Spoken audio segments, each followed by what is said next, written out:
जय हिंद दोस्तों, स्वागत है आपका अपने YouTube चैनल पर। रेडी हो जाइए आज 72वें बीपीएससी टेस्ट सीरीज का सबसे इंपॉर्टेंट सेट देखने वाले, जो कि आपका एडुटेरिया के द्वारा जो 72वें बीपीएससी टेस्ट कराया जा रहा है उसका हम लोग देखेंगे। टेस्ट नंबर आपका 14 का आज आपका पार्ट 1 1 से लेकर 75 नंबर प्रश्न आपका आज कंप्लीट होगा विथ व्याख्या के साथ में।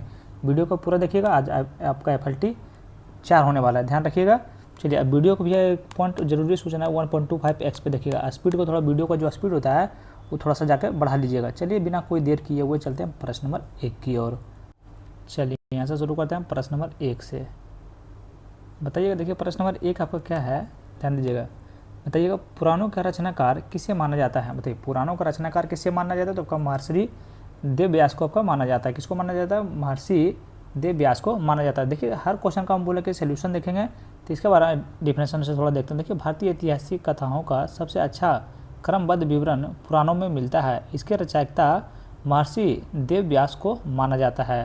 ध्यान रखिए पुराणों की कुल संख्या कितना है, तो आपका 18 है। ध्यान रखिए। चलिए आगे बढ़ते हैं प्रश्न नंबर 2 की ओर। बताइए निम्न कथनों पर विचार कीजिए। बताइएगा उपयुक्त में से कौन सा कथन आपका सही है। यहाँ पे ध्यान दीजिए कौन सा कथन आपका सही है। बहुत ही बढ़िया क्वेश्चन है। देखिए एक में सर्वप्रथम भारतवर्ष नाम का जिक्र हमें खरवेल हाथी गुफा अभिलेख में मिलता है, जो कि कथन 1 आपका क्या है, बिल्कुल सही है। कथन 2 में आपका सर्वप्रथम भारत पर होने वाले हुम आक्रमण की जानकारी हमें गिरनार अभिलेख से प्राप्त होती है।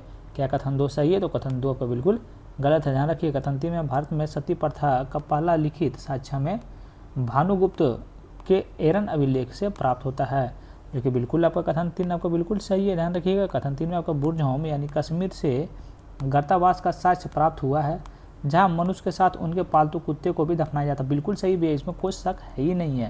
ध्यान रखिएगा कौन सा कथन सही हो जाएगा, तो 1 और 3 और 4 कथन आपका सही है। 1, 3 और 4 आपका कौन सा है, तो ऑप्शन नंबर आपका सी में है। चलिए आगे बढ़ते हैं नेक्स्ट क्वेश्चन पे। चलिए तीसरा नंबर प्रश्न बताइएगा, सूची 1 और सूची 2 है। सूची 1 में क्या दिया हुआ है, देखिए ऋग्वैदिक देवता है और उनका संबंध है। बताइए ऋग्वैदिक देवता हो गए ये सारे, उनका संबंध। अच्छा इंद्र का संबंध आपका किनसे है, तो इंद्र का संबंध आपका युद्ध के नेता तथा वर्षा देवता। ध्यान में रखिएगा। बताइए मरुत का संबंध आपका किससे है, तो मरुत का संबंध आपका आंधी तूफान का देवता है। ध्यान रखिएगा। देखिए अश्वनी का आपका संबंध किससे है, तो अश्वनी का संबंध आपका वित्तीय को हराने वाले देवता हैं। बताइए उषा आपका हो जाएगा 1 में हो जाएगा आपका प्रति एवं उत्थान की देवी। ध्यान रखिएगा। तो इसीलिए अगर चलते हैं तो ऑप्शन देखेंगे तो ऑप्शन नंबर आपका कौन सा हो जाएगा, तो बी आपका बिल्कुल सही उत्तर हो जाएगा। आप लोग मिलान कर लीजिएगा और थोड़ा याद कर लीजिएगा। चलिए आगे बढ़ते हैं अगला नंबर प्रश्न की ओर। चलिए 4 नंबर प्रश्न बताइएगा, बहुत ही बढ़िया क्वेश्चन है भैया। अतिरिक्त स्थानों की पूर्ति विकल्प के दिए गए उचित शब्द के आधार पर कीजिए। सिकंदर एक डैश का शिष्य था, उसे भारत विजय का अभियान -2 ईसा पूर्व में प्रारंभ किया। बताइए कौन सा सही उत्तर होगा।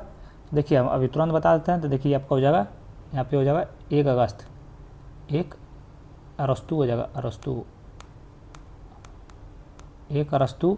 देखिए सिकंदर 1 अरस्तु का शिष्य था तथा उससे विजय का अभियान 326, एक सेकंड रुक जाइए, लिख देते हैं ताकि पढ़ने थोड़ा सा, 326 ईसा पूर्व में प्रारंभ किया। ध्यान रखिएगा। तो ऑप्शन नंबर ए आपका बिल्कुल सही उत्तर होगा। यहाँ थोड़ा सा आप लोग को याद करना बहुत जरूरी है।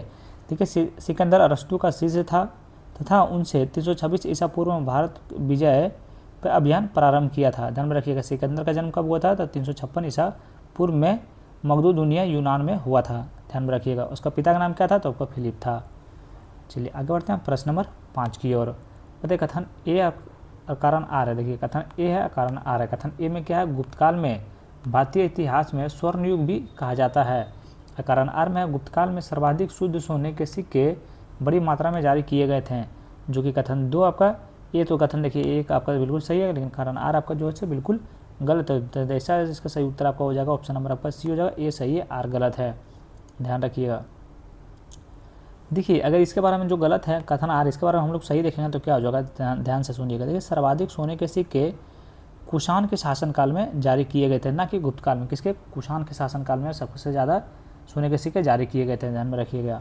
चलिए अगला नंबर प्रश्न पे आते हैं। उससे पहले अगर अभी तक चैनल को सब्सक्राइब नहीं किए भैया तो प्लीज़ आपसे हाथ जोड़ कर निवेदन कर रहे हैं, प्लीज़ चैनल को सब्सक्राइब कर लीजिए।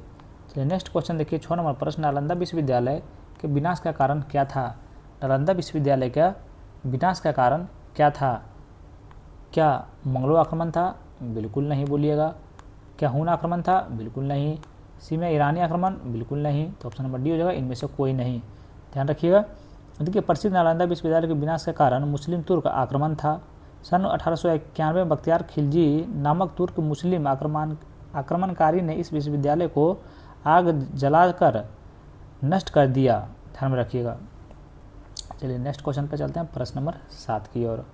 बताइए चीनी यात्री इनसिंग बिहार भ्रमण का काल सामान्य तौर पर क्या था? बताइए चीनी यात्री इनसिंग का बिहार भ्रमण का काल सामान्य तौर पर क्या था? सबको पता है भैया, सामान्य तौर पर आपका 670 से लेकर 700 ईस्वी के दौरान था। ध्यान में रखिएगा। देखिए प्रसिद्ध चीनी यात्री इनसिंग 671 से लेकर 672 में बौद्ध धर्म के अवशेषों को देखने की इच्छा से भारत भ्रमण का निश्चित किया। 1693 या 94 के लगभग सुमात्रा होता हुआ वह चीन वापस लौट गया था। ध्यान में रखिएगा। इस प्रकार उन्हें बिहार का भ्रमण का काल साधारणतः 670 से लेकर 700 ईस्वी के दौरान माना जा सकता है। ध्यान रखिएगा।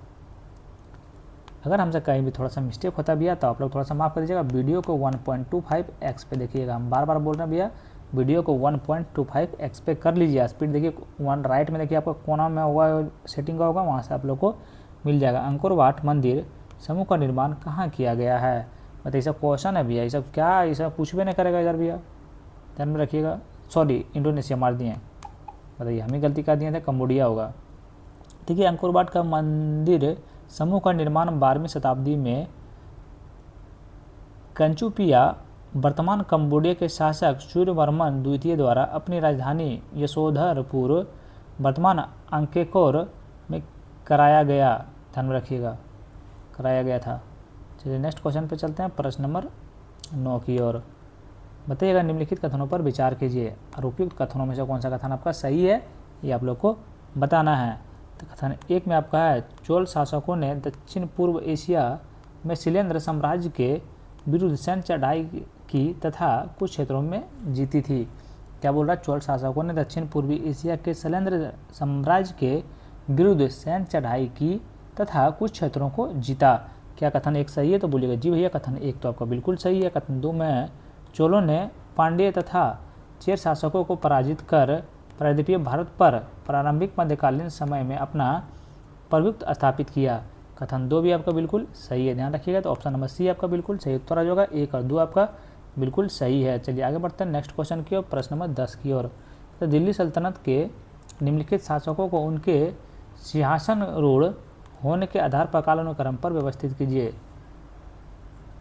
मतलब सिंहासनारूढ़ होने के आधार पर कालानुक्रम में व्यवस्थित करने के लिए बोल रहा है दिल्ली सल्तनत के निम्नलिखित शासकों को। ध्यान में रखिएगा। देखिए बहुत ही इजी क्वेश्चन है। तो पहला देखिए आपका हो जाएगा रुकनुद्दीन फिरोज, ये आपका पहला हो जाएगा। उसके बाद आपका होगा राजिया सुल्तान, ये आपका दूसरा होगा। फिर उसके बाद हो जाएगा आपका मुइजुद्दीन महमूद शाह, ये आपका तीसरा हो जाएगा। फिर नजरुद्दीन महमूद, ये आपका चौथा हो जाएगा। ध्यान रखिएगा। तो ऑप्शन नंबर आपका कौन सा हो जाएगा? डी बिल्कुल सही उत्तर हो जाएगा। चलिए ध्यान रखिएगा, उसको याद कर लीजिएगा, बहुत ही बढ़िया क्वेश्चन है। 10 नंबर क्वेश्चन।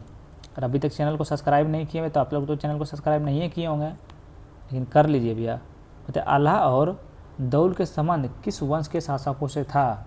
तो अल्लाह और उदल का संबंध किस वंश के शासकों से था? किस वंश के शासकों से था? तो यहाँ पर चंदेल वंश के शासकों से था। देखिए अल्लाह और उदल नामक सेना नायकों का संबंध चंदेल शासकों से था। ये दोनों चंदेल शासक परमादेव 1165 से लेकर 1203 के सेना नायक थे। ध्यान रखिएगा। चलिए नेक्स्ट क्वेश्चन पे आते हैं, प्रश्न नंबर 12 की ओर। निम्नलिखित कथनों पर विचार कीजिए।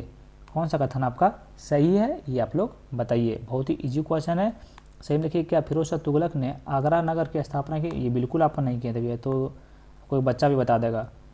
गुलरुखी उपनाम से कविता की रचना करने वाला सुल्तान मोहम्मद बिन तुगलक था। ये भी बिल्कुल आपका गलत है। ध्यान रखिए। तो ऑप्शन नंबर डी आपका बिल्कुल सही उत्तर हो जाएगा। ना ही 1 सही है ना ही 2 सही है, लेकिन हमको 1 नंबर के बारे में हम लोग जानते हैं थोड़ा सा।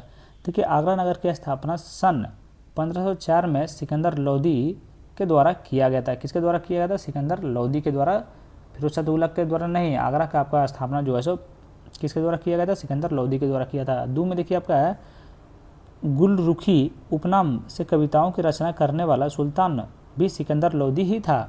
इसका भी आपका सिकंदर लोदी ही था, ध्यान में रखिए। मोहम्मद बिन तुगलक आपका नहीं थे, सिकंदर ही लोदी ही थे। चलिए 13 नंबर प्रश्न बताइएगा, राग गोविंद की रचनाकार हैं? तो राग गोविंद की रचनाकार हैं, तो राग गोविंद की रचनाकार आपका जो है सो मीराबाई हैं। कौन है आपका? मीराबाई हैं, ध्यान रखिएगा। देखिए मीराबाई 16वीं शताब्दी के एक हिंदू आध्यात्मिक कवियत्री थी जिनके भगवान श्री कृष्ण के प्रति समर्पित भजन उत्तर भारत के लोकप्रिय हैं। उन्होंने 4 ग्रंथों की रचना की थी। ये ग्रंथ वारसी का मायरा, गीत गोविंद, टीका, राग गोविंद और राग सोरठ, ध्यान में रखिएगा। ये चारों पर इनका कविता हो गया। अगला नंबर प्रश्न पे आते हैं, रिक्त स्थान की पूर्ति। चलिए क्या बोल रहा है, अकबर ने दीन इलाही को वर्ष डैश ईस्वी में प्रारंभ किया था, ध्यान रखिएगा। तो यहाँ डैश पे आपका क्या हो जाएगा? तो आपका 1582 हो जाएगा। कितना हो जाएगा? 1500, यहाँ लिख देते हैं 1582, ध्यान में रखिए। अकबर ने दीन इलाही को 1582 में प्रारंभ किया था, ध्यान में रखिए 1582। ऑप्शन नंबर सी आपका बिल्कुल सही उत्तर हो जाएगा। नेक्स्ट क्वेश्चन पे आते हैं, 15 नंबर प्रश्न। तो निम्नलिखित में से किसके शासन में हिजड़ों तथा महिलाओं को एक वर्ग प्रभुक्त था? बताइए, निम्नलिखित में से किसके शासन में हिजड़ों तथा महिलाओं के एक वर्ग का प्रभुक्त था? वर्ग का प्रभुक्त आपका कौन सा था? देखिए आपको कौन कौन सा था वर्ग का प्रभुक्त? आपका मोहम्मद शाह 1748 लेकर 1748 तक, 19 से लेकर 1748 से आपका मोहम्मद शाह हो जाएगा, ध्यान में रखिए। देखिए मोहम्मद शाह 1719 से लेकर 1748 अपना अधिकतम समय पशु युद्धों को देखने में व्यतीत करता था, ध्यान में रखिएगा। उसकी प्रशासन के प्रति उदासीनता तथा मंदिरा और सुंदरी के प्रति रुचि के कारण उसे रंगीला भी कहा जाता था, ध्यान में रखिएगा। नेक्स्ट क्वेश्चन पे चलते हैं, प्रश्न नंबर 16 की ओर। बताइएगा, अभिकथन 1 है, अकारण आ रहा है। अभिकथन 1 में क्या है? भारत सरकार द्वारा ब्रिटेन को भुगतान किए गए होम चार्जेस अपनी बेसिक आर्थिक निकास का समूह एक प्रमुख घटक थे। कारण आर में होम चार्जेस ने ब्रिटिश अधिकारी की पेंशन, ब्रिटेन में लिए गए सार्वजनिक ऋण पर ब्याज और इंडिया ऑफिस पर होने वाला खर्च शामिल था। इनमें से किसी भी भारत में कोई उत्पाद मूल्य वापस नहीं मिला। रखिए बिल्कुल आपका सही है, दोनों कथन आपका बिल्कुल सही है और आर्य की सही व्याख्या भी आपका कर रहा है, इसलिए ऑप्शन नंबर ए आपका बिल्कुल सही उत्तर हो जाएगा। चलिए नेक्स्ट क्वेश्चन में चलते हैं, प्रश्न नंबर 17 की ओर। बताइए, निम्नलिखित में से कौन सा कारक औपनिवेशिक शासन के तहत भारतीय हस्तशिल्प उद्योगों के विऔद्योगिकरण का प्रत्यक्ष कारण नहीं था? क्या बोल रहा? प्रत्यक्ष कारण आपका नहीं था, तो कौन सा आपका नहीं था? तो प्रत्यक्ष कारण आपका नहीं था आपका। देखिए ऑप्शन नंबर सी है बिल्कुल से, अस्थायी बंदोबस्त की शुरुआत जिसने बंगाल में भूराजस्व को अस्थायी रूप से निर्धारित किया था। ऑप्शन नंबर सी आपका बिल्कुल सही। कौन सा क्या बोल रहा? प्रत्यक्ष का कारण नहीं था, तो ऑप्शन नंबर सी आपका राइट आंसर हो जाएगा। चलिए नेक्स्ट क्वेश्चन चलते हैं, प्रश्न नंबर, माफ़ कीजिएगा 17 नंबर प्रश्न का हम सोल्यूशन नहीं लिखे हैं। 18 नंबर प्रश्न बताइएगा, जैनमी व्यवस्था मुख्य रूप से किस विद्रोह से संबंधित थी?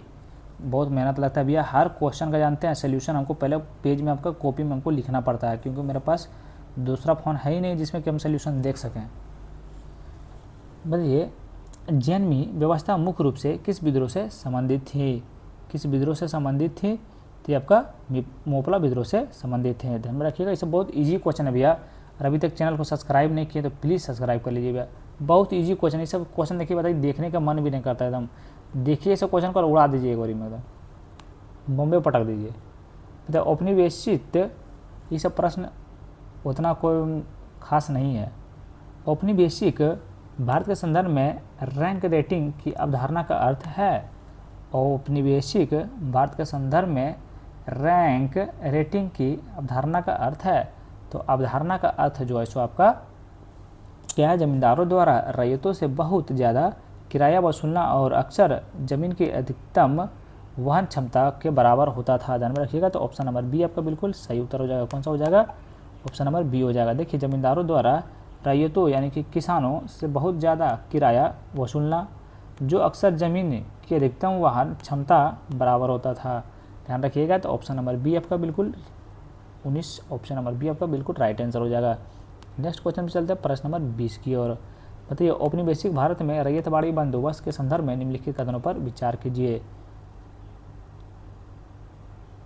क्या बोल रहा है? औपनिवेशिक भारत में रैयतवाड़ी बंदोबस्त के संदर्भ में निम्नलिखित कथनों पर आपको विचार करना है। तो कथन एक में आपको क्या बोल रहा है? स्थायी बंदोबस्त के विपरीत रैयतवाड़ी राजस्व को समय समय पर संशोधित किया जाता था। आमतौर पर यह हर 20 से 30 साल में, जिससे सरकार को राजस्व की मांग बढ़ाने की अनुमति मिल जाती थी। तो बिल्कुल आपका सही है। सही है ना बोल रहा है? हाँ, बिल्कुल आपका सही है। दो में आपका रैयतवाड़ी व्यवस्था के तहत रैयत आपको किसान को बोला जाता है, को तब तक जमीन का मालिक माना जाता था जब तक राजस्व का भुगतान करता रहता था। यह व्यवस्था जमींदारों क्षेत्रों की तुलना में अधिक सुरक्षा प्रदान करती थी, जो कि बिल्कुल आपका सही है। मतलब मद्रास रैयतवाड़ी व्यवस्था के सूत्रधार थॉमस मुनरो का उद्देश्य एक मध्यम जमींदार वर्ग का उदय के विरुद्ध छोटे छोटे किसानों जमींदारों की रक्षा करना था। ध्यान में रखिएगा। कथन 3 में आपका बिल्कुल सही है। ध्यान में रखिएगा। क्वेश्चन क्या था? क्वेश्चन पे ध्यान रखिएगा। औपनिवेशिक भारत में रैयतवाड़ी बंदोबस्त के संदर्भ में निम्नलिखित कथनों पर विचार करिए। थे तीनों कथन जो है सो आपका बिल्कुल सही है। तो ऑप्शन नंबर डी आपका बिल्कुल सही उत्तर जो है। चलिए नेक्स्ट क्वेश्चन पे चलते हैं। प्रश्न नंबर 21वां प्रश्न बताइए, लॉर्ड डलहौजी के मशहूर टिप्पणी कि एक चोरी जो एक दिन हमारे मुंह में गिरेगी किसकी रियासत के बारे में कही गई थी? तो किसकी रियासत के बारे में कही गई थी? तो अवध के बारे में आपका कही गई थी। ध्यान में रखिए। देखिए, 1851 में गवर्नर जनरल लॉर्ड डलहौजी के अवध राज्य को एक चेरी जो एक दिन हमारे मुंह में गिरेगी कहा था। 5 साल बाद 1856 में इस राज्य का औपचारिक रूप से ब्रिटिश साम्राज्य में मिला लिया गया था। ध्यान रखिएगा। 22 नंबर प्रश्न बताइएगा, गांधी इरविन समझौता के अंतर्गत निम्नलिखित में से कौन सी रैयतों दी गई थी? बताइए, गांधी इरविन समझौते के अंतर्गत निम्नलिखित में से कौन सी रियायतें दी गई थी? कौन सी रियायतें दी गई थी? तो आपका देखिए, एक में सार्वजनिक राजनीतिक कैदियों की रिहाई दी गई थी। बिल्कुल आपका गलत है। दो में आपका दमनकारी अध्यादेशों की वापसी, बिल्कुल दो आपका सही है, दिया गया था। 3 में आपका है पूर्ण स्वराज का तत्कालिक स्वीकृति, बिल्कुल आपका नहीं। 4 में आपका समुद्री तट का नमक निर्माण का अनुमति, बिल्कुल आपका दिया गया था। ध्यान में रखिए। गांधी इरविन समझौते के अंतर्गत निम्नलिखित में से कौन सी रियायतें दी गई थी? तो आपको 2 और 4 आपको दी गई थी। ध्यान में रखिए। 2 और 4 आपका ऑप्शन नंबर ए में है।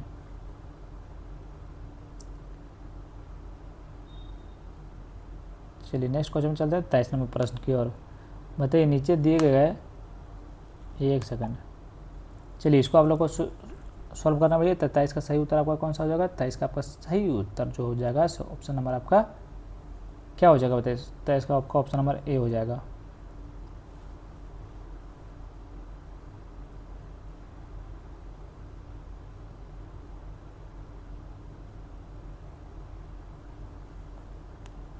बीस नंबर प्रश्न बताइए। देखिए, क्या बोला? प्रत्येक किसान आंदोलन और घटना से मिलान करना है। क्या है? किसान आंदोलन है, ये सारा आपका किसान आंदोलन हो गया, यदि आपका घटना हो गया। ध्यान में रखिएगा। बताइए, चंपारण सत्याग्रह 1917, चंपारण सत्याग्रह 1917 ये हो जाएगा आपका। तीन कठिया प्रथा तथा उन्मूलन किसानों की जमीन के 3/20 में हिस्से पर नील की खेती, जबरन खेती। ध्यान में रखिएगा। भीम सत्याग्रह, खेड़ा सत्याग्रह 1918, तो खेड़ा सत्याग्रह 1918 ये आपका हो जाएगा बॉम्बे राजस्व संहिता के अंतर्गत जब फसल की पैदावार 25% से कम हो जाती थी तब राजस्व में छूट। ध्यान में रखिएगा। सी में तेभागा आंदोलन 1946, तेभागा आंदोलन 1946 ये आपका हो जाएगा। देखिए, बटाईदारों द्वारा फसल का 3/2/3 हिस्सा अपने पास रखने की मांग मौजूदा 1:1 के बंटवारे के स्थान पर। रखिए। बताइए, एका आंदोलन 1921 आपका जो किराया का भुगतान केवल अधिकार के रूप से दर्ज बेगार बिना वेतन के जबरदस्ती कराया गया श्रम और अवैध उपकारों से इनकार। ध्यान रखिएगा। तो इसका सही उत्तर आपका ऑप्शन नंबर 24 का आपका ऑप्शन नंबर ए हो जाएगा।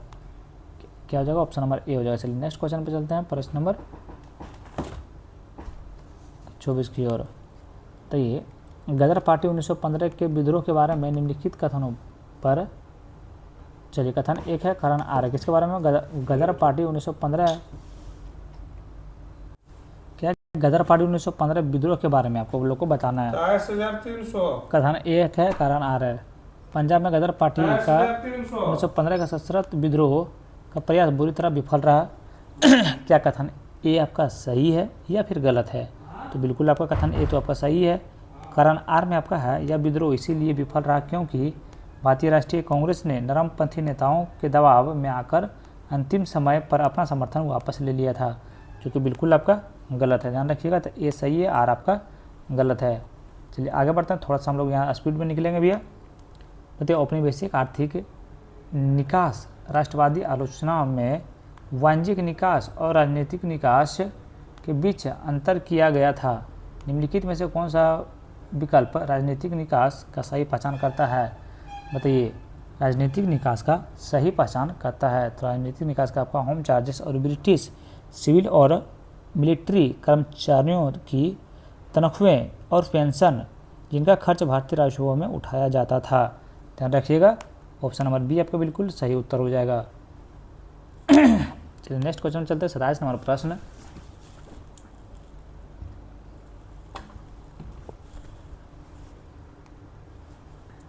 बताइए एका यानी एका आंदोलन के बारे में नीचे दिए गए कथनों की 5 करें और उनमें से सही कथनों का चयन करें।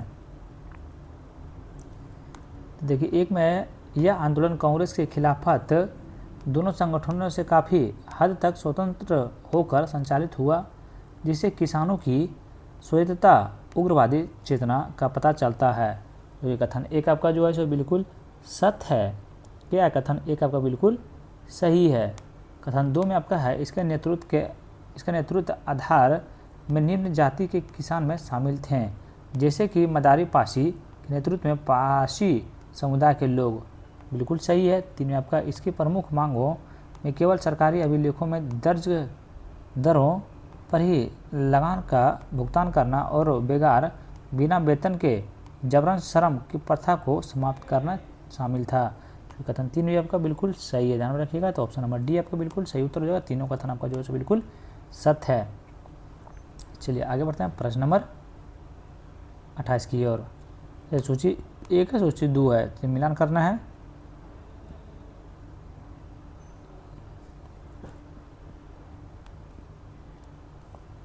बताइए सूची 1 सूची 2 को आप लोग को मिलान करना है।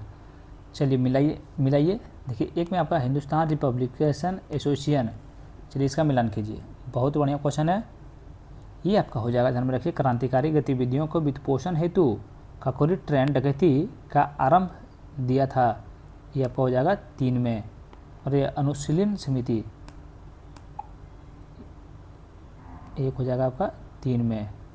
बताइए अनुशीलन समिति आपका हो जाएगा, ध्यान रखिएगा। सॉरी गदर पार्टी देखिए आपका बीच में है। गदर पार्टी आपका कहाँ हो जाएगा, तो गदर पार्टी आपका हो जाएगा सैन फ्रांसिस्को में पंजाब प्रवासियों से ने स्थापित, किसके द्वारा स्थापित, पंजाबी प्रवासियों द्वारा स्थापित।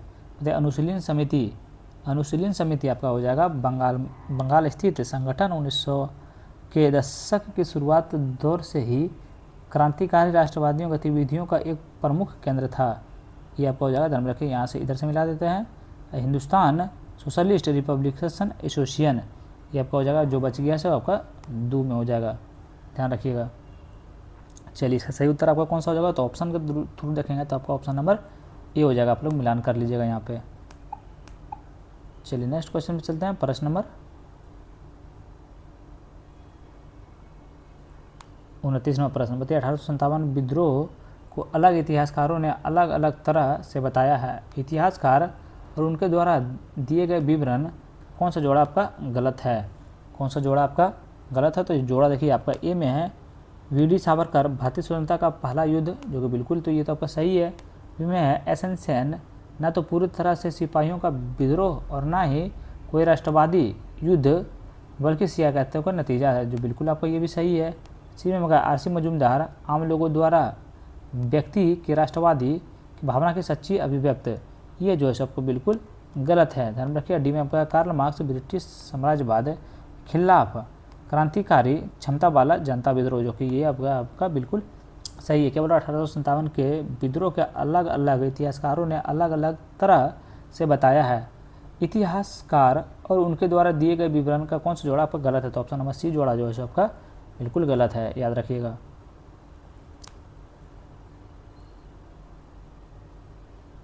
चलिए अगर तीसरा प्रश्न बताइएगा, 3 प्रमुख किसान आंदोलन के बारे में निम्नलिखित तुलनात्मक कथनों पर विचार करें और उनमें से सही कथनों पर चयन करें।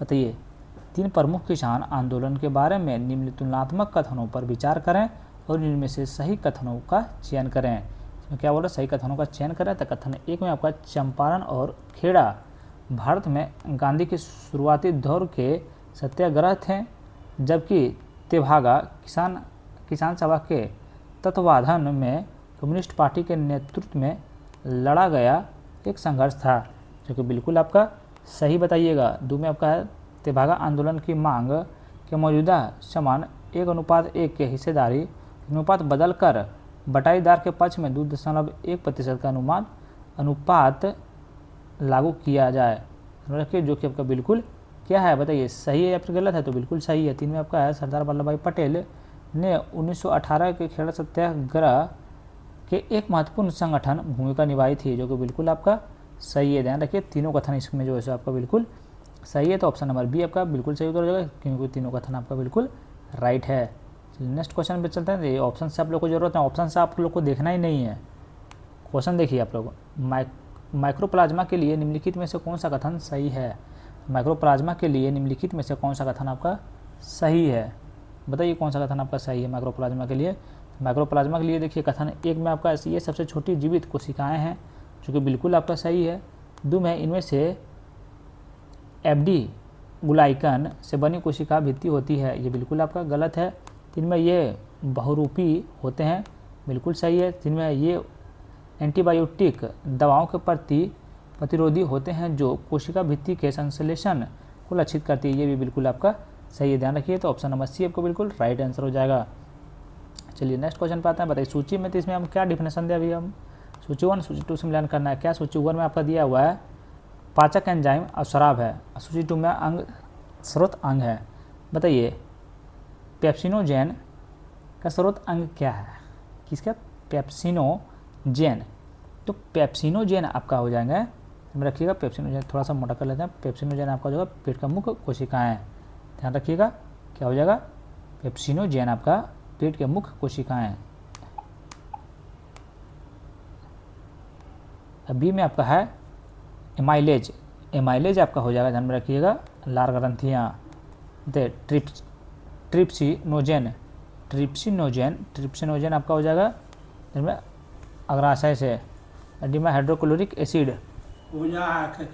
हाँ रखो ना, पेट की पीरियटल ऑक्सीटिंग कोशिकाएं, ध्यान में रखिएगा। तो इसका सही उत्तर आपको देखेंगे तो कौन सा हो जाएगा? तो ऑप्शन नंबर आपका, ऑप्शन नहीं देखना भैया, आप लोग खुद से बनाना है। एक दोस्त मेरे भाई अभी कमेंट किए थे, बोल रहे थे भैया आप ऑप्शन नहीं दिखा रहे। तो ऑप्शन क्यों देखना है भैया? जब क्वेश्चन आपको दिख रहा है तो ऑप्शन क्यों देखना है? बताइए 33 नंबर प्रश्न देखिए आपका क्या बोल रहा है, ध्यान से देखिएगा। बताइए, रंध्रों यानी कि अस्टोमाटा के संबंध में निम्नलिखित कथनों पर विचार कीजिए। बताइए, रंध्रों के संबंध में निम्नलिखित कथनों पर आपको विचार करना और बताना है कि कौन सा कथन आपका सही है। कौन सा कथन आपका सही है? बहुत ही बढ़िया क्वेश्चन है भैया, बहुत मज़ेदार क्वेश्चन है। एक में अस्टोमेटा कवक पौधों की पत्तियों में पाए जाते हैं, क्या सही है? बिल्कुल सही नहीं है, ध्यान रखिएगा।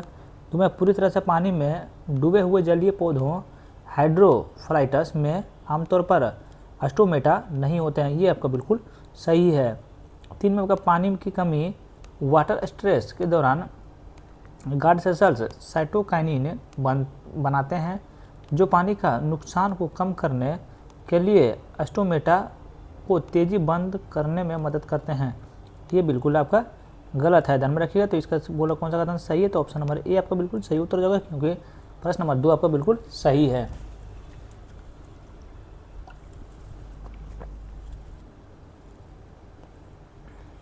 चलिए आते हैं नेक्स्ट क्वेश्चन पर। अभी तक चैनल को सब्सक्राइब नहीं किया भैया तो प्लीज़ चैनल को सब्सक्राइब कर लीजिए भैया, कर लीजिएगा तो क्या हो जाएगा। बताइए इनमें से कौन सा विकल्प मानव शरीर के जोड़ों का सही वर्गीकरण करता है। इनमें से कौन सा विकल्प मानव शरीर के जोड़ों का सही वर्गीकरण करता है। तो सही वर्गीकरण आपको कौन सा जोड़ा करता है, तो कलाई की हड्डियाँ के बीच का जोड़ा क्या, ग्लाइडिंग ज्वाइंट। ध्यान में रखिएगा। देखिए कलाई की हड्डियाँ के बीच का जोड़ा gliding joint. Option number B आपका बिल्कुल सही उत्तर हो जाएगा। नेक्स्ट क्वेश्चन बताइए 35वां प्रश्न। इनमें से कौन सा रास्ता पल्मोनरी सर्कुलेशन फेफड़ों में रक्त परिसंचरण को सही क्रम से ढंग से बताता है। आप कीजिएगा, थोड़ा सा पढ़ने में, सर्कुलेशन को पढ़ने में थोड़ा सा हमको दिक्कत हो गया। घर में पल्मोनरी सर्कुलेशन फेफड़ों में रक्त परिसंचरण के क्रम को सही ढंग से बताता है। सही ढंग से आपको कौन बताता है, तो पहले आपका दायां नीलान हो जाएगा, फिर तो फुफ्फुसीय धमनी हो जाएगा, फिर फेफड़ा हो जाएगा, फिर फुफ्फुसीय शिराएँ हो जाएगा, फिर बायां लिंद हो जाएगा। ध्यान में रखिए, ये आपका बिल्कुल सही है। चलिए ध्यान रखिएगा। नेक्स्ट क्वेश्चन पे आते हैं, प्रश्न नंबर 36 की ओर। बताइए कि अभिकथन 1 है, अकारण आर है। अभिकथन 1 में क्या बोला, प्रकाश संश्लेषण को एक व्यर्थ प्रक्रिया माना जाता है। क्या अभिकथन 1 आपका सही है, तो अभिकथन 1 भैया बिल्कुल आपका सही है। कारण आर में है, इसके कारण एटीपी या शर्करा का संश्लेषण के बिना ही CO2 मुक्त होती है। क्या कारण आर सही है, तो बिल्कुल भैया आपका सही है। और जो ऐसे देखिए आर जो ऐसा आपका एक ही सही व्याख्या भी आपका करता है। देखिए आर एक ही सही व्याख्या भी करता है, तो ऑप्शन नंबर ए आपका बिल्कुल राइट आंसर हो जाएगा। नेक्स्ट क्वेश्चन पे आते हैं 37वां प्रश्न। बताइए जीका वायरस और चिकनगुनिया वायरस तेजी से फैलने के कारण व्यावसायिक स्वास्थ्य जगत का ध्यान आकर्षित कर रहे हैं। इनमें से कौन सा वाहक मुख्य रूप से मनुष्यों में इन दोनों वायरस में बीमारियों को फैलाने में जिम्मेदार हैं। क्या बीमारियों को फैलाने में जिम्मेदार हैं, बताइए कौन सा वायरस है ये। तो ये आपका हो जाएगा एंडीज एब्जिट मच्छर। क्या है, एंडीज एब्जिटी मच्छर।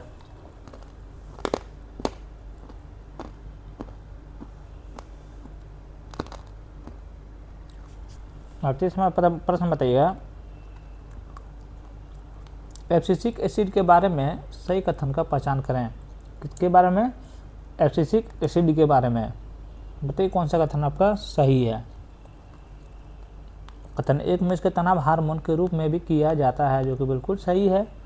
2 भैया रंध्रों के खुलने को दबाव बढ़ा देता है, खुलने को बढ़ावा देता है।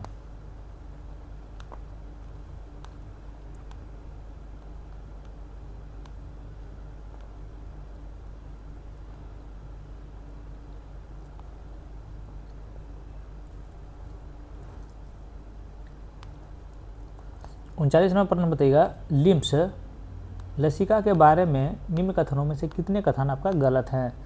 लिम्फ यानी कि लसिका के बारे में कितने कथन आपका गलत हैं, तो ध्यान में रखिएगा। तो इसमें देखिए आपका 1 में आपका यह एक रंगीन द्रव है, ये तो आपको सही है, गलत नहीं है। इनमें से आरबीसी का प्लेटलेट्स नहीं होते हैं, ये भी बिल्कुल सही है। 4 में यह ऑक्सीजन परिवहन नहीं करता है, तो बिल्कुल सही है ये भी। यह अंत में अवशोषित वसा का परिवहन करता है, ये भी बिल्कुल सही है। ध्यान में रखिएगा। इसमें बोला कौन सा आपका कथन गलत है, इसमें गलत तो आपका कोई नहीं है। ध्यान रखिए, गलत आपका कोई नहीं है भैया, गलत रहेगा तभी ना फिर उसको गलत बताइएगा। 40 नंबर प्रश्न बताइए, मस्तिष्क के भाग का उसके कार्य से मिलान करें। मस्तिष्क के भाग का उसके कार्य से मिलान करें। चलिए उसके कार्य से मिलान करते हैं। तो देखिए ए में आपका है, क्या है रे, हाइपोथैलेमस शायद है। हाँ, हाइपोथैलेमस है, मस्तिष्क का भाग है और कार्य है। हाइपोथैलेमस का क्या काम है, तो आपको ताप नियंत्रण और भूख प्यास आपका ध्यान में रखिएगा, इसके कारण से आपका लगता है। 2 में आपका है मेड्यूला, ये क्या है, मेडुला अवलोंगाटा है शायद। क्या अवलोंगाटा है, तो अगर है तो बोलिएगा जी भैया अवलोंगाटा है। इनका कार्य आपका क्या है, तो इनका कार्य आपका है हृदय संबंधी प्रतिवर्तों को नियंत्रित करना। बताइए पोन्स का आपका हो जाएगा, ध्यान में रखिएगा, आपका सेरिब्रम और सेरेबेलम के बीच संकेत को पहुंचाना। बताइए सेरिबेलम में आपका हो जाएगा ऐच्छिक गतियों का समन्वय। ध्यान रखिए, तो ऑप्शन नंबर डी आपका बिल्कुल सही उत्तर हो जाएगा। ऑप्शन पे ध्यान नहीं देना है, खुद से बनाइए। बताइए एंटीबॉडी के प्रकार उनकी विशेषता से मिलान करें। क्या है? एंटीबॉडी के प्रकार का उसकी विशेषता से मिलान करें। बताइए आईजीएम क्या एंटीबॉडी है? देखिए एंटीबॉडी है और विशेषता है। बताइए आईजीएम आपका हो जाएगा नए संक्रमण दौरान सबसे पहले बनने वाला एंटीबॉडी। बताइए आईजीजी ये आपका हो जाएगा, ध्यान में रखिएगा, आपका हो जाएगा 1 में, बी हो जाएगा 1 में, सी हो जाएगा आपका 3 में और डी हो जाएगा आपका 4 में। ध्यान रखिएगा, तो ऑप्शन नंबर ए आपका बिल्कुल सही उत्तर होगा। माफ़ कीजिएगा इसमें। चलिए आगे बढ़ते हैं प्रश्न नंबर 42 की ओर। बताइए कथन 1 है, कारण आ रहा है। कथन 1 में क्या है? सिंपैथेटिक तंत्रिका तंत्र शरीर को लड़ो या उड़ो स्थिति के लिए तैयार करता है, जो कि बिल्कुल आपका क्या है? बताइए, बिल्कुल आप बोलिएगा कि जी भैया बिल्कुल सही है, बिल्कुल सही है। कारण आर में यह हृदय गति को बढ़ाता है, पुतलियों को फैलाता है और पाचन क्रिया को धीमा करता है, जो कि बिल्कुल आपका सही है। ध्यान रखिएगा, देखिए ए और आर दोनों सही है और आर की सही व्याख्या भी आपका करता है, ध्यान रखिएगा। चलिए नेक्स्ट क्वेश्चन पे आता है 43 नंबर प्रश्न। बताइए एक अल्फा कण में होते हैं, तो एक अल्फा कण में दो, बहुत इजी क्वेश्चन भी है। एक अल्फा कण में 2 प्रोटॉन और 2 न्यूट्रॉन होते हैं, 2 प्रोटॉन और 2 न्यूट्रॉन होते हैं। बताइए बोर के मॉडल के अनुसार निम्नलिखित में से कौन सा कथन आपका सही है? इसके बारे में बोर के मॉडल के अनुसार निम्नलिखित में से कौन सा कथन आपका सही है? देखिए एक में है इलेक्ट्रॉन निश्चित गोलाकार कक्षाओं में घूमते हैं, बिल्कुल आपका सही है। 2 में आपका है प्रत्येक कक्षा में ऊर्जा निश्चित होती है, जो बिल्कुल सही है। 3 में आपका जब कोई इलेक्ट्रॉन उच्च कक्षा में जाता है तो ऊर्जा की उत्सर्जित होती है, ये बिल्कुल आपका गलत है, ध्यान रखिएगा। तो 1 और 2 आपका बिल्कुल राइट है बोर के मॉडल के अनुसार, ध्यान रखिएगा। बताइए प्रकाश विद्युत प्रभाव के बारे में कौन सा कथन आपका सही है? यहाँ ध्यान दीजिए, तो पूछ रहा है सही है किसके बारे में? प्रकाश विद्युत प्रभाव के बारे में कौन सा कथन आपका सही है, ये आप लोग को बताना है। एक में है जब पर्याप्त आवृत्ति का प्रकाश किसी धातु के सतह पर पड़ता है तो उसे इलेक्ट्रॉन से उत्सर्जित होते हैं, जो कि बिल्कुल आपका कथन 1 आपका तो सही है। कथन 2 में आपका उत्सर्जित इलेक्ट्रॉनों की गतिज ऊर्जा प्रकाश की तीव्रता पर निर्भर करती है, जो कि बिल्कुल आपका गलत है। बी में आपका यह प्रकाश कण की प्रकृति को प्रदर्शित करता है, ये तो आपका बिल्कुल सही है। 3 में आपका है 4 में आपका है देहली आवृत्ति वह न्यूनतम आवृत्ति है जो इलेक्ट्रॉन के उत्सर्जन के लिए आवश्यक होती है, जो कि बिल्कुल आपका 4 सही है। ध्यान रखिए, तो इसका कौन सा सही हो जाएगा? प्रकाश विद्युत प्रभाव के बारे में कथन 1 सही है, 3 सही है और 4, 1 3 4 आपका ऑप्शन नंबर ए में है, ध्यान रखिएगा। 146 नंबर आंसर का प्रश्न आप लोग प्लीज़ कमेंट बॉक्स में बताइएगा, क्योंकि हर बार हम 2 क्वेश्चन छोड़ते हैं भैया आप लोग के लिए, तो आप लोग अगर कुछ नहीं कीजिएगा, एक आंसर नहीं बताइए, हमको पता कैसे चलेगा कि आप लोग बता रहे हैं कि नहीं बता रहे हैं? बताइए 25 डिग्री सेल्सियस पर 0.01 NaOH बिलियन का POH क्या है? बताइए इसका POH आपका क्या है? इसका POH जो है इसे आपका 2 है।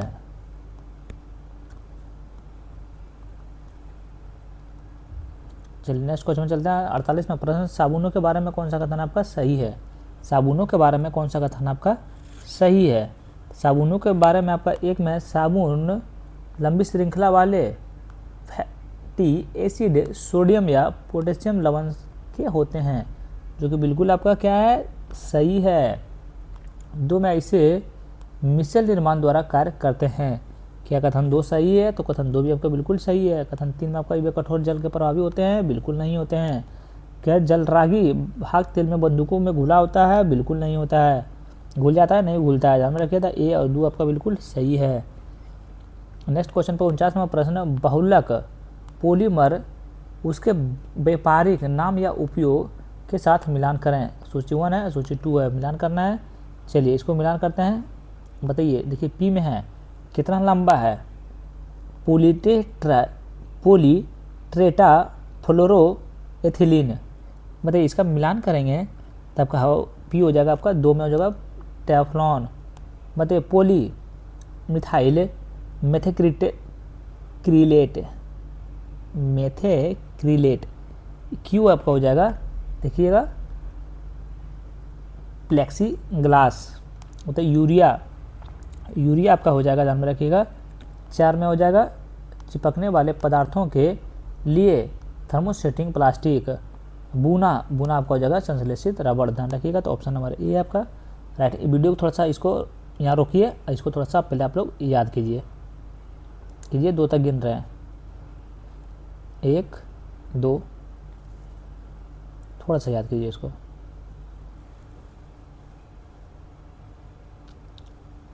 चलिए पढ़ लें, चलिए आगे बढ़ते हैं प्रश्न नंबर 50 की ओर। बताइएगा निम्नलिखित में से कौन सा धातु अंडे पानी के साथ अभिक्रिया नहीं करती है लेकिन भाप के साथ प्रतिक्रिया करके संबंधित ऑक्साइड या हाइड्रोजन बनाती है? बताइए कौन बनाती है? तो आपको मैग्नीशियम बनाती है भैया। कौन बनाती है? तो मैग्नीशियम बनाती है, मैग्नीशियम बनाती है, ध्यान में रखिएगा। देखिए पानी के साथ धातुओं का प्रतिक्रियाशीलता सामान्यतः प्रतिक्रियाशीलता श्रृंखला के नीचे की ओर जाने से घटती है, ध्यान में रखिएगा, जाने से घटती है। चलिए क्या बना प्रश्न बताइएगा। कथन अभिकथन 1 है, कारण आर। अभिकथन 1 में क्या है? किसी धातु में त्वरण हो सकता है भले ही उसका चाल स्थिर हो। बिल्कुल आपका सही है, कोई नहीं काट सकता इसको, अभिकथन 1 को। अभिकथन 1 आपका बिल्कुल सही है, ध्यान रखिएगा, बिल्कुल आपका सही है। कारण आर में है, देखिए त्वरण वेग में परिवर्तन दर है ना कि चाल में। कारण आर भी आपका बिल्कुल सही उत्तर है, कारण आर भी आपका बिल्कुल सही उत्तर है, तो ध्यान में रखिएगा। तो आपका ए और आर दोनों आपका सही है, लेकिन आर ए की सही व्याख्या आपका करता है, इसीलिए ऑप्शन नंबर ए आपका सही उत्तर होगा। चलिए अगला नंबर प्रश्न बहुत ही बढ़िया क्वेश्चन है। एक गेंद को ऊर्ध्वाधर के रूप से ऊपर की ओर फेंका जाता है तो वह 4 सेकंड के बाद वह फेंकने वाले हाथ में वापस आ जाती है, इसके द्वारा प्राप्त अधिकतम ऊंचाई है। बताइए, इसको सॉल्व करना पड़ेगा भैया थोड़ा सा, लेकिन इसका आंसर हम बता देते हैं। 20 mm होगा, 20 मीटर होगा, आप लोग थोड़ा सा याद कर लीजिएगा। चलिए 53 नंबर प्रश्न का आंसर आपका क्या है, तो इधर आपको सॉल्व करना है, थोड़ा सा ध्यान रखिए, ऑप्शन हम बताते जा रहे हैं।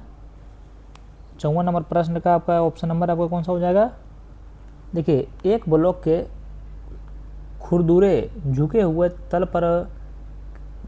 पर नीचे की ओर खिसकता है, इनमें से कौन सा कथन आपका सही है? एक ब्लॉक एक खुरदुरे झुके हुए तल पर नीचे की ओर खिसकता है, इनमें से कौन सा कथन आपका सही है? तो कथन 1 में गुरुत्वाकर्षण द्वारा किया गया कार्य धनात्मक होता है, तो बिल्कुल सही है। 2 में अभिलंब द्वारा किया गया कार्य शून्य होता है, ये बिल्कुल सही है। 3 में आपका घर्षण द्वारा किया गया कार्य ऋणात्मक होता है, जो कि बिल्कुल सही है। कुल यांत्रिक ऊर्जा कम होती है, जो कि बिल्कुल सही है। चारों कथन क्या है? बिल्कुल सही है। एक ब्लॉक के खुरदुरे झुके हुए तल पर नीचे की ओर खिसकता है, इनमें से कौन सा कथन सही? चारों कथन आपका सही है, याद रखिएगा। 55 नंबर प्रश्न का आप लोग को सॉल्व करना है, तो इसका सही उत्तर आपका ऑप्शन नंबर ए हो जाएगा। 56 नंबर प्रश्न का आपका ऑप्शन नंबर सी हो जाएगा। आप लोग को थोड़ा सा सॉल्व करना पड़ेगा भैया, ध्यान रखिएगा।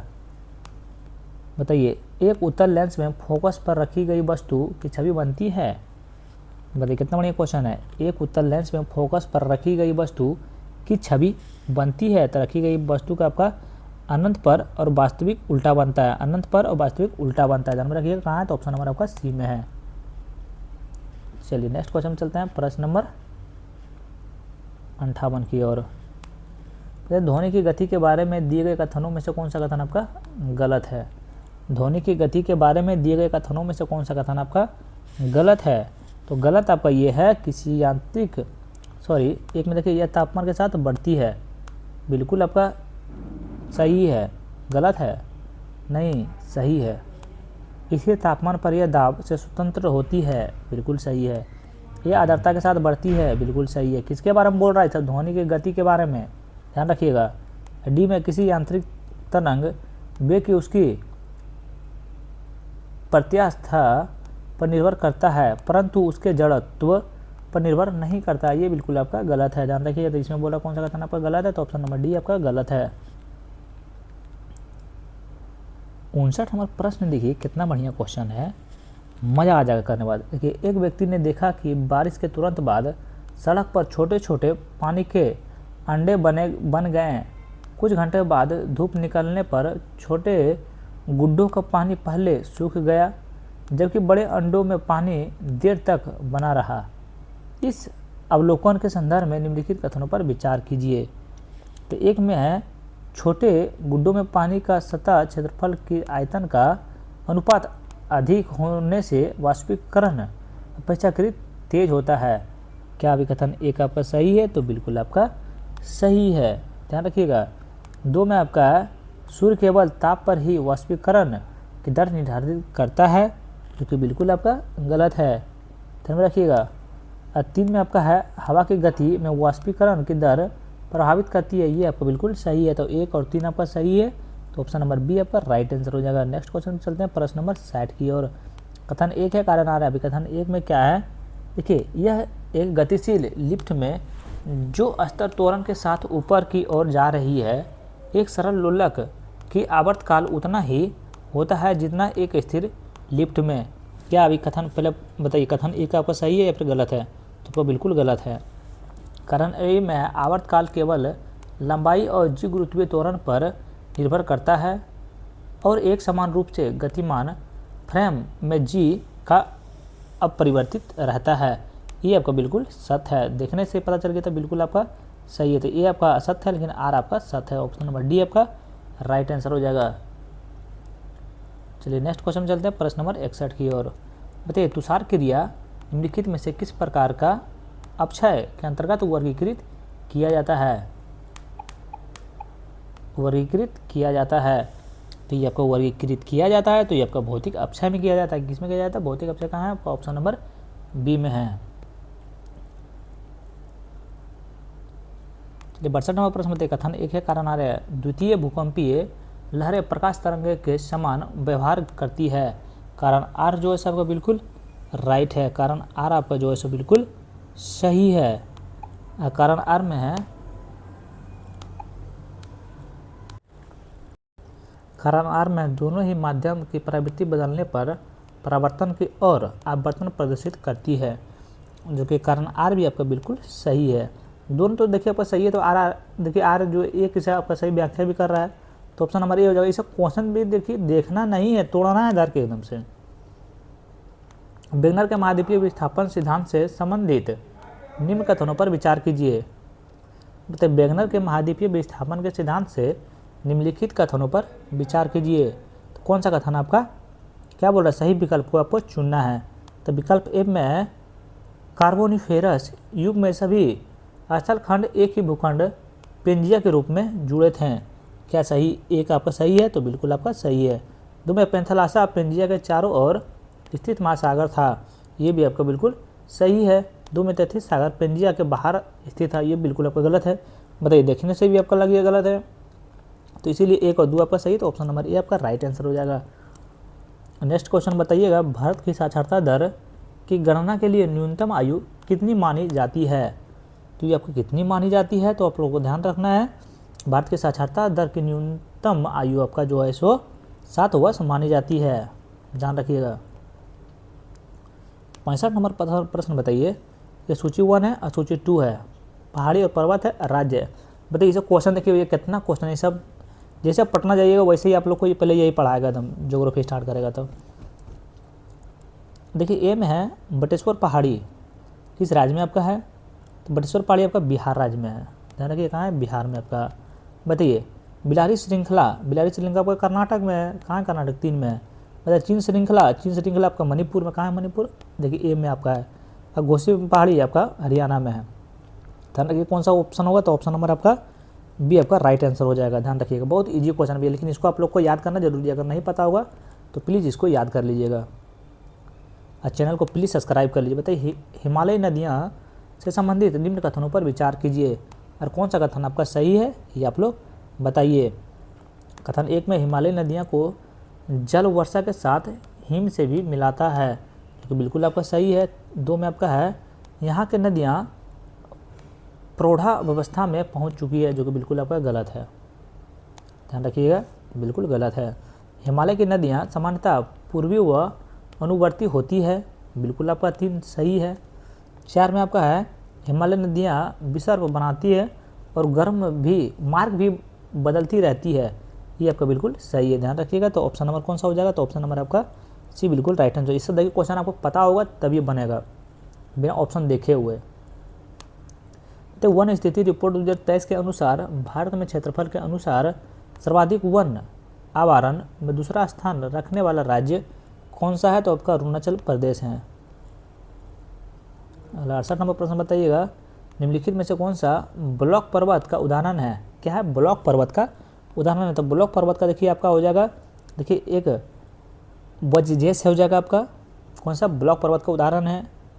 आपका ब्लैक फॉरेस्ट आपका हो जाएगा, ब्लॉक पर्वत का उदाहरण है। उसके बाद आपका शॉर्ट रेंज आपका ब्लॉक पर्वत का उदाहरण है। बाकी यूराल और एंडीज ये आपका ब्लैक पर्वत का उदाहरण आपका नहीं है, ध्यान रखिएगा। तो इसीलिए ऑप्शन नंबर ए आपका राइट आंसर हो जाएगा। चलिए नेक्स्ट क्वेश्चन बताइएगा, 69 नंबर प्रश्न है, एक व्यक्ति जो जर्मनी से पोलैंड जाना चाहता है वो निम्न में से किस अंतर्राष्ट्रीय रेखा को पार करेगा, बताइए किस अंतर्राष्ट्रीय रेखा को पार करेगा। क्या बोल रहा है, एक व्यक्ति जो जर्मनी से पोलैंड जाना चाहता है, कौन सा कथन आपका, क्या बोल रहा है, एक व्यक्ति जो जर्मनी से पोलैंड जाना चाहता है वह निम्न में से किस अंतर्राष्ट्रीय रेखा को पार करेगा। कितना इजी क्वेश्चन है भैया, बताइए। ऑर्डर नीचो रेखा को आपको पार करेगा, कहाँ है, देखिए आपका है ऑर्डर नीचो रेखा, देखिए आपका ए में है, कहाँ टिपा जा रहा है यार, ऑप्शन नंबर ए में है। 70 नंबर प्रश्न, निम्नलिखित में से कौन सा हिंद महासागर की गर्म जलधारा है। तो हिंद महासागर की गर्म जलधारा आपका कौन सी है, तो आपका अगलुहास है, कौन सा अगलुहास, यानी ऑप्शन नंबर आपका सी हो जाएगा, ध्यान रखिएगा। चलिए नेक्स्ट क्वेश्चन पे चलते हैं, प्रश्न नंबर 71 की ओर। तो भारत का सर्वोच्च न्यायालय द्वारा अनिर्माण वर्तमान दिशा निर्देश के अनुसार मतगणना के दौरान वीवीपैट पर्चियों से ठीक कितना अनुपात ईवीएम के गणना अनिवार्य के रूप में मिलाना जाना चाहिए। तो ये आपका प्रत्येक विधानसभा के निर्वाचन क्षेत्र खंड के ठीक 5 इच्छाई रूप से चयनित मतदान केंद्र, ध्यान रखिएगा। तो ऑप्शन नंबर सी, इस क्वेश्चन के बारे में हमको थोड़ा सा समझ में नहीं आया है, लेकिन आप लोग इसका थोड़ा सा सोल्यूशन सुन लीजिए, हो सकता है बढ़िया लग जाएगा। देखिए शुरुआत में भारत के चुनाव आयोग ईसीआई के निर्देश के तहत हर विधानसभा क्षेत्र या विधानसभा सेगमेंट में सिर्फ एक इलेक्ट्रॉनिक वोटिंग मशीन की और voting verified paper audit trail paper slips के साथ फिजिकल वेरिफिकेशन भौतिक जांच की जाती है, ध्यान रखिएगा। अगला 72 नंबर प्रश्न बताइएगा, संविधान के अनुच्छेद 348 के अंतर्गत भारत के उच्च न्यायालय की समस्त कार्यवाहियों के निम्नलिखित में से कौन सा भाषा संवैधानिक रूप से अनिवार्य है, कौन सा भाषा संवैधानिक रूप से अनिवार्य है। तो आपका देखिए केवल अंग्रेजी जब तक कि संसद विधि द्वारा अव्यवस्था उपलब्ध न करे, ध्यान में रखिएगा। तो केवल अंग्रेजी जब तक संसद विधि द्वारा अन्यथा उपलब्ध ना करे, ध्यान रखिएगा। तो ऑप्शन नंबर सी आपका राइट आंसर हो जाएगा। नेक्स्ट क्वेश्चन पे आते हैं, प्रश्न नंबर 73 की ओर। भारत में मतदान के अधिकार के संबंध में निम्नलिखित कथनों पर विचार कीजिए। क्या करना है, निम्नलिखित कथनों पर विचार करना है, बताना कि कौन सा कथन सही है। तो कथन 1 में अनुच्छेद सही बोल रहा है या गलत बोल रहा है, देखिए तो सही बोल रहा है। अनुच्छेद 19 का 1 के ए के तहत अभिव्यक्ति के रूप में गारंटी कृत एक मौलिक अधिकार है, जो कि बिल्कुल आपका गलत है। 2 में यह अनुच्छेद 326 में व्युत्पत्र से संवैधानिक अधिकार है, जो व्यस्त मताधिकार के आधार पर लोकसभा और राज्य सभाओं का चुनाव को प्रावधान कराता है। क्या कथन 2 सही है, तो बिल्कुल आपका कथन 2 सही है, ध्यान रखिएगा। तो इसीलिए आपको ऑप्शन नंबर कौन सा हो जाएगा, तो ऑप्शन नंबर बी आपका बिल्कुल राइट आंसर हो जाएगा। चलिए नेक्स्ट क्वेश्चन पे चलते हैं, प्रश्न नंबर 74 की ओर। बताइए भारत के संविधान सभा के कामकाज के संबंध में निम्नलिखित कथनों पर विचार कीजिए। तो बताइए कि कौन सा कथन आपका सही है। तो कथन 1 में है आपका जब भी संविधान सभा में एक संप्रभु विधायी निकाय के रूप में सामान्य रूप से कानून बनाने के लिए मिलती थी, तो उस सत्र की अध्यक्षता डॉक्टर राजेंद्र प्रसाद करते थे। क्या कथन एक आपका सही है, कथन एक आपका जो है सो बिल्कुल गलत है। कथन 2 में संविधान सभा ने 22 जुलाई 1947 को राष्ट्रीय ध्वज को अपनाया था, ये आपका बिल्कुल सही, इसको कोई काट ही नहीं सकता है। 2 आपका बिल्कुल सही, तो भारत माता की जय। चलिए 75वां प्रश्न देखिए क्या बोल रहा है। भारतीय संविधान सभा का निम्नलिखित प्रमुख समितियां में से किसकी अध्यक्षता सरदार वल्लभ भाई पटेल ने की थी। और अभी तक चैनल को सब्सक्राइब नहीं किए भैया तो प्लीज़ चैनल को सब्सक्राइब कर लीजिए, जल्दी कर लीजिए भैया, कर लीजिए ना भैया। संविधान सभा की निम्नलिखित संविधान सभा की प्रमुख समितियां में से किसकी अध्यक्षता सरदार वल्लभ भाई पटेल ने की थी। तो ये आपका जो है प्रांतीय संविधान समिति का क्षेत्र कहाँ है, तो ये आपका ऑप्शन नंबर बी में ध्यान रखिएगा। देखिए प्रांतीय संविधान समिति, संविधान सभा ने सरदार वल्लभ भाई पटेल ने एक अहम भूमिका निभाई है, खासकर प्रांतों का एकीकरण और शासन प्रशासन के मामले में। ध्यान रखिएगा। अगर वीडियो आप लोग को अच्छा लगा हो तो please like comment share subscribe जरूर कीजिए। कल देखेंगे हम लोग, कल देखेंगे पार्ट 2, कल होगा आपका पार्ट 2। ध्यान रखिएगा। वीडियो अच्छा लगा हो तो please like comment share and subscribe जरूर करें। Thank you so much.